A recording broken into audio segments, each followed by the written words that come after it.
অবাধ ও শান্তিপূর্ণ ভোটে পুরুলিয়ায় 90% বেশি ভোট, পরিবর্তনের ইঙ্গিত। পুরুলিয়া জেলায় প্রথম দফার নির্বাচন অবাধ, শান্তিপূর্ণ ও উৎসবমুখর পরিবেশে সম্পন্ন হয়েছে।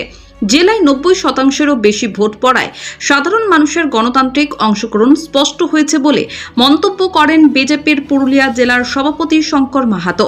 তিনি বলেন, এত বিপুল ভোটদানই প্রমাণ করে মানুষ পরিবর্তনের ডাক দিয়েছে এবং রাজ্যে নতুন রাজনৈতিক পরিস্থিতির প্রত্যাশা তৈরি হয়েছে। ভোটারদের উৎসাহ ও দীর্ঘক্ষণ লাইনে দাঁড়িয়ে ভোটাধিকার প্রয়োগের জন্য তিনি সাধারণ মানুষকে অভিনন্দন জানান। পাশাপাশি সুষ্ঠু ও নিরপেক্ষভাবে নির্বাচন পরিচালনার জন্য নির্বাচন কমিশনকেও শুভেচ্ছা জানান তিনি। শঙ্কর মাহাতো আরও বলেন, গণতন্ত্রের এই উৎসব সফল করতে প্রশাসন, নিরাপত্তা রক্ষী এবং ভোট কর্মীদের ভূমিকাও অত্যন্ত গুরুত্বপূর্ণ ছিল। শান্তিপূর্ণ ভোটে পুরুলিয়ার মানুষ গণতন্ত্রের প্রতি নিজেদের আস্থা আরও একবার প্রমাণ করলেন।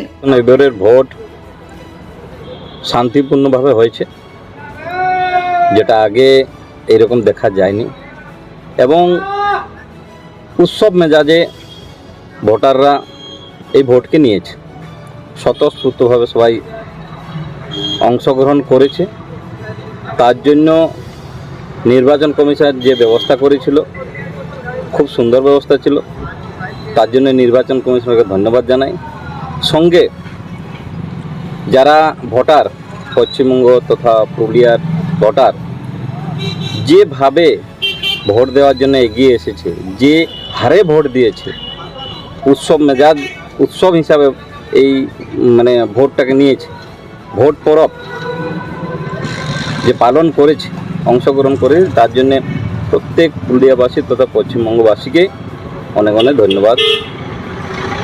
এই ভোটের পার্সেন্টেজ কি ইঙ্গিত দিচ্ছে? দেখুন, ভোটের স্পষ্ট যে পরিবর্তনের পক্ষে মানুষ রায় দিয়েছে।